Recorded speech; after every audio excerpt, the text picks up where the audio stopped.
Ha fiar et jalachach et bhí rönachach gosur halach sheirbheis coimhearsnachd a dheanamh, a skemme a bhí sa tors orst sheirbheis coimhearsnachd a dheanamh.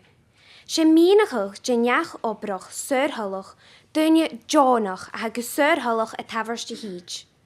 Nuair a dhearad I deagre sheirbheis coimhearsnachd a dheanamh, chan an fachgal sur halach frickarach, in seo a cheans go bhfuils a gearú or a seo a dheanamh, as mar sin ha seo inis écantach. Ha sinne critching gyn bachor rowing a bhí go hula dunne, sin eis og, as a bhí an brosnachach go opar súrhalach dheanamh. As a chòirsnach, is chan bhí tors ora I dheanamh in nuair tol. San gaun ha diagarin I go bhfuil tíide nearst I den díaras son opar còirsnach a dheanamh. As mar sin, san a bhíad fiaragach na féimach iad a dheanamh.